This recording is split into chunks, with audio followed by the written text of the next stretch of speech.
They don't call AMC's hit show The Walking Dead for nothing. Sure, there are endless swarms of walkers traveling the world on a fugue-like hunger mission, but our favorite characters are the real dead men walking. They're all one wrong move away from the chopping block, and at any given moment that knife, or sword, or bat, or herd of walkers is coming down to take them out. It's just a matter of who, when, and how. Hey guys, I'm Elissa with Cinematica, and today we're revisiting some of the gnarliest, nastiest, and bitiest deaths that The Walking Dead has ever thrown our way. At some point or another, every character has to look death in the eye, or at least lose an eye, or a leg. And let's be real, there are more severed arms on this show than in all of Star Wars. Basically, death is never pretty and rarely expected, which is why we love this show so damn much. So brace yourself, because Cinematica is reliving 8 terrible deaths on The Walking Dead. Let's get started.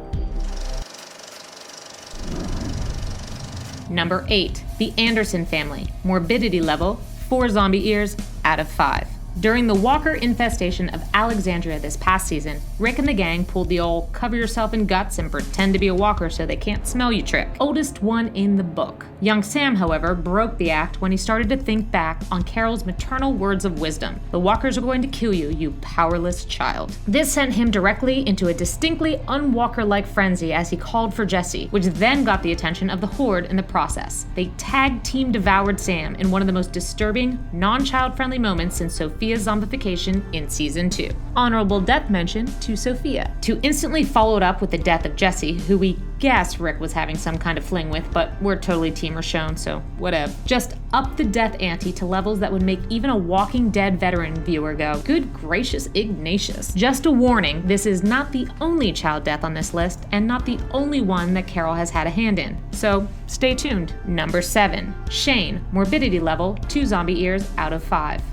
Season 2. The good old days. A simpler time for The Walking Dead. One where Shane and Lori were still alive and kicking, among other things. Wink wink. And Lori wanted Rick to maybe kill Shane while she was pregnant with his possible love child. Then Shane wanted to kill Randall, but Hershel didn't want them to kill anyone. Okay, maybe it wasn't that simple, but that's what made Shane's death at the hands of Rick so impactful. In the moment that would kickstart the Ricktatorship, the former lawmen realized that the only way to stop Shane was to put him down. It also proved to Rick that Shane had been right all along. The world was a very different place. There wasn't room for best friends or morals anymore, and the only way to survive was to fight. Ugh. Bum myself out there. Maybe the next entry will be more optimistic. Nope. Number 6, Dale. Morbidity level, 4 zombie ears out of 5. Much like Hogwarts and its defense against the dark arts teachers, The Walking Dead has a long-standing issue of losing its moral compasses. In Season 2, that was Dale's role as he tried to encourage the gang to follow the better angels of their natures. When they didn't listen, Dale followed his better nature all the way out into the fields where he was ambushed by a walker who ripped his stomach right open. Readers of the comics were especially shocked by Dale's vile fate, as he wasn't set up to die this early in the graphic novels, nor in this way. Actor Jeffrey DeMunn decided to jump ship from the show after his longtime friend and collaborator Frank Darabont departed as showrunner, leading to this sadistic curveball from the writers. Parts of his would-be role were then handed off to Hershel, another moral compass who ended up eating dirt. And his original graphic novel death was then passed down to Bob, another moral compass character who, well, you know. Honorable death mention for Bob. Based on all this, here's a tip for surviving the apocalypse. Lose the moral compass. Go sociopath or go home. Speaking of, number 5, Lizzie and Mika. Morbidity level, 3 zombie ears out of 5. Now that we mention it, sociopaths don't always do the best either. Just say the words "Look at the flowers" to any Walking Dead fan and you will undoubtedly give them flashbacks to the most haunting episode of the show. The one where Lizzie's freaky case of zombie envy gets both her and her sister killed. In a scene pulled right from the pages of Mice and Men, crazy Lizzie kills Mika, knowing but not really knowing that she'll come back to life as a walker. Carol realizes that Lizzie is already too far gone and far too big a danger to be left alive, so she leads Lizzie away from the house and delivers the line that spawned 1,000 memes. Look at the flowers. Then she put her down. The whole scenario crushed viewers almost as much as it crushed Carol and Tyrese. And with no extra bloody details, it's the tragedy of the situation that made it one of the worst deaths the show has ever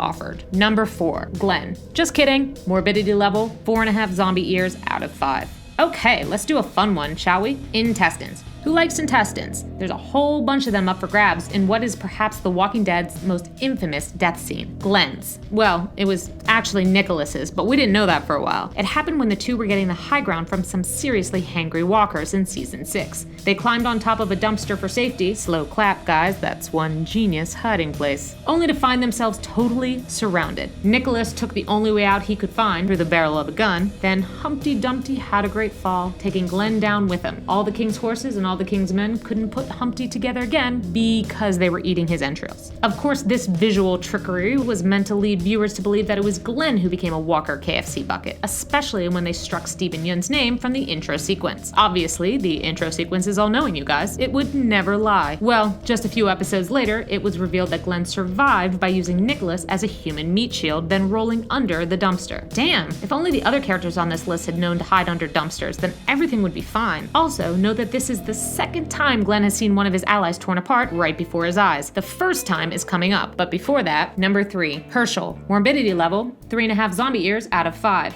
Imagine being Hershel. You're a kindly old Christian living on a farm, doing farm things, having a nice farm family, then bam, zombie apocalypse. Now the kindly neighbor folks are turning into monsters, your farm burns to the ground, half your family is eaten alive, you lose your leg, and Spaghetti Tuesdays are still not on Wednesday. Just an awfully quick escalation there. After all that, you'd think old One Leg would get to enjoy a nice prison retirement, but the governor had other plans. Despite Rick's best efforts to appeal to the governor's humanity, the tyrant showed that there was none left to appeal to and took a katana right to Hershel's neck. But the governor couldn't even get his head off in one blow. Come on, Philip, have you learned nothing from Ned Stark? It's gotta be one clean swipe. In the comics, the victim to the governor's rage bomb was Tyrese. Honorable death mention for Tyrese. But in the show, they delegated it to Hershel and spared Tyrese, because we can only feel our hearts break so many times at once. Enjoy your Spaghetti Tuesdays on the other side, Hersh. Number 2, Noah. Morbidity level, 5 zombie ears out of 5. After Beth gave her own life to let Noah join the gang, honorable death mention for Beth, the least we could have hoped for as naive, innocent fans would be that he'd carry on her legacy. Whatever that legacy was, I guess singing and holding the baby? Well, in a sick way, he did follow her lead, since it wasn't long after her demise that he kicked the bucket too. Kick the bucket, by the way, is the child-friendly way of saying was literally torn apart by walkers face first as Glenn witnessed it all through a glass window. The already traumatizing kill is worsened by the fact that Noah had just gotten on track to become an important part of the Alexandrian ecosystem. Soon as that happens though, you know he's done for.